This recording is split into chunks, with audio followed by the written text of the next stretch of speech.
ধীরে যন্ত্রের মাধ্যমে পেছনের চাতালটিতে শুইয়ে এই সেম পদ্ধতিতে বিসর্জন দেওয়া। বোসপাড়া সার্বজনীনের আর বড়বাজারের প্রতিমা ও নিরঞ্জন ঠাকুরগুলি পরপর লাইন দিয়ে সবই বৃথা আমায় ছাড়া।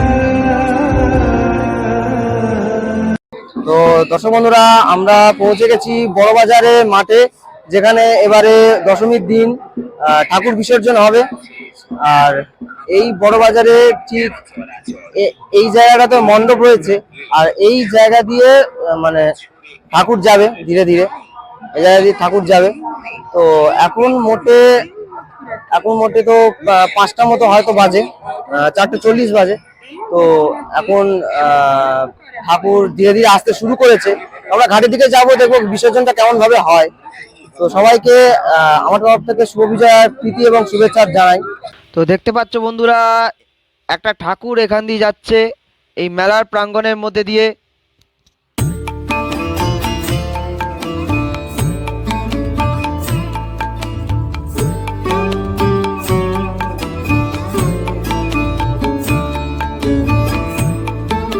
তো এটা হচ্ছে সেই স্লাইডিং যন্ত্র, যে যন্ত্রের উপর দিয়ে মা দুর্গা যাবেন নদীর ঘাটের দিকে বিসর্জনের জন্য। আর এই যন্ত্রের মাধ্যমে বিসর্জনের সিস্টেমটা শুধুমাত্র রানাঘাটেই রয়েছে। আর দেখতে পাচ্ছ প্রচুর প্রচুর দর্শনার্থীদের ভিড় রয়েছে এখানে বিসর্জন দেখার জন্য। তো এই বিসর্জনের যন্ত্রটা কিছুক্ষণের জন্য খারাপ হয়ে গেছিল বলে দুর্গা ঠাকুরকে সিঁড়ি দিয়ে নামিয়ে নদীর ঘাটে বিসর্জন দেওয়া হচ্ছিল। আর সবথেকে বড় কথা, নদীর ঘাটের দিকে কোনো মানুষজনদের সেরকমভাবে যেতে দেওয়া হচ্ছিল না। মাগো তুই আসবি বলে যতই আলো যে। আর এই স্লাইডিং যন্ত্রটা উপরের দিকে যাচ্ছে, ওদিকে ঠাকুর আছে, সেই ঠাকুরটাকে নিয়ে আসতে। তারপর ঠাকুরটিকে ওই যন্ত্রের উপরে স্থাপন করা হচ্ছে। আর এই যন্ত্রের উপর দিয়েই ঠাকুরটা চুনি নদী ঘাটের দিকে এগোবে। এরপর ঠাকুরটা দেখতে পাচ্ছেন আস্তে আস্তে স্লাইডের সেই যন্ত্রের মাধ্যমে ধীরে ধীরে চুনি নদী ঘাটের দিকে এগোচ্ছে। নবমীর রাত পোহাতেই সব নিভিয়ে ফেলেছিলাম, মাগো তুই আসবি বলে যতই আলো জ্বেলেছিলাম, নবমীর রাত পোহাতেই সব নিভিয়ে ফেলেছিলাম। এরপর ঠাকুরটিকে ধীরে ধীরে যন্ত্রের মাধ্যমে পেছনের চাতালটিতে শুইয়ে দেওয়া হচ্ছে। এরপর সেই চাতালটি থেকে ঠাকুর স্লাইডকে চুনি নদীর জলে বিসর্জন হবে। এমন পদ্ধতিতে ঠাকুর বিসর্জন দেওয়া শুধুমাত্র রানাঘাটেই দেখতে পারবেন। কৈলাসে মা ফিরলি রে তুই সকল কথা ফেলে রেখে মন ভরলো। তো আবার সেই স্লাইডিং মেশিনটা যাচ্ছে আর একটা ঠাকুরকে আনতে বিসর্জন দেওয়ার জন্য। তো পরবর্তী ঠাকুরগুলো এইভাবেই সেম পদ্ধতিতে বিসর্জন দেওয়া হবে। কিছু কিছু ঠাকুরগুলো নিচে নামিয়েই বিসর্জন দেওয়া হচ্ছে। কোথায় মাগো তোর ওই মুখ দেখে দেখে,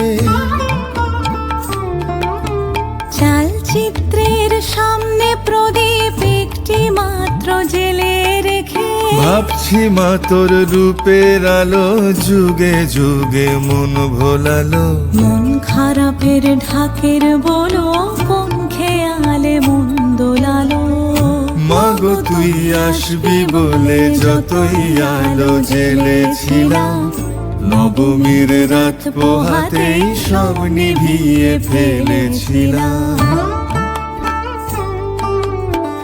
এবার আপনারা দেখতে পাচ্ছেন বোসপাড়া সার্বজনীনের মা দুর্গা বিসর্জনের পথে যাচ্ছে।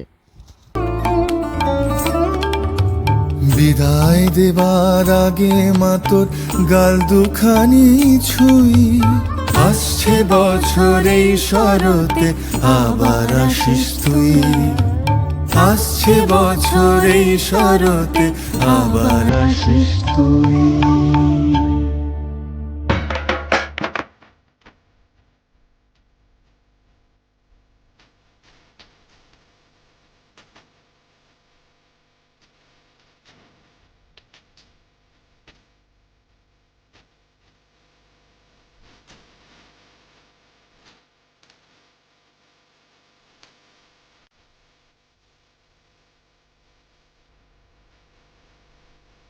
দেখতে দেখতে সন্ধেও নেমে এলো, আর বড়বাজারের প্রতিমাও নিরঞ্জনের পথে।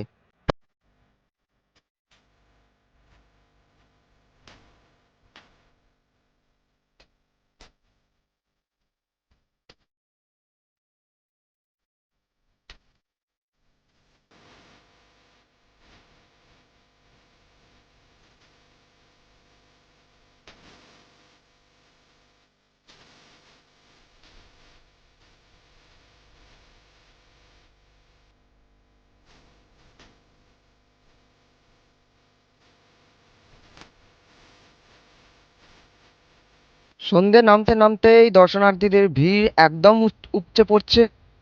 প্রচুর দর্শনার্থীরা এই বিসর্জন দেখার জন্য দূর দূরান্ত থেকে রানাঘাটে আসেন।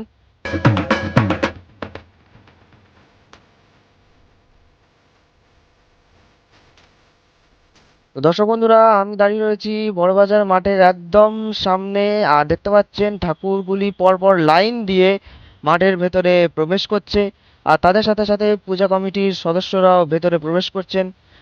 আর এখানে প্রচুর দর্শনার্থীদের ভিড়, সন্ধ্যা যত নামবে ততই ভিড় বৃদ্ধি পাবে, আর এখানে পুলিশেরাও রয়েছেন, এ সমস্ত কিছু সামাল দিচ্ছেন।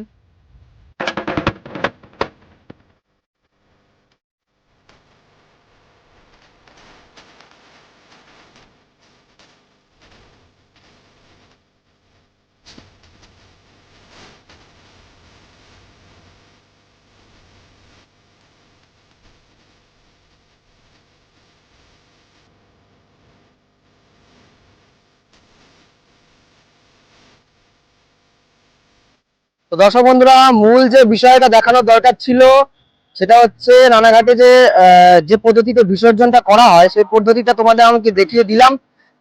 আর রানাঘাটে এখনো পর্যন্ত অনেক ঠাকুর যাওয়া বাকি আছে। তাই ঠাকুর তো সারা রাত ধরে যাবেই। আর ভিডিওটা আমি এই পর্যন্ত রাখছি। ভিডিওটি যদি ভালো লেগে থাকে তাহলে লাইক করবেন, চ্যানেলে নতুন থাকলে সাবস্ক্রাইব করবেন। দেখা হবে পরের ভিডিওতে, ততক্ষণের জন্য টাটা।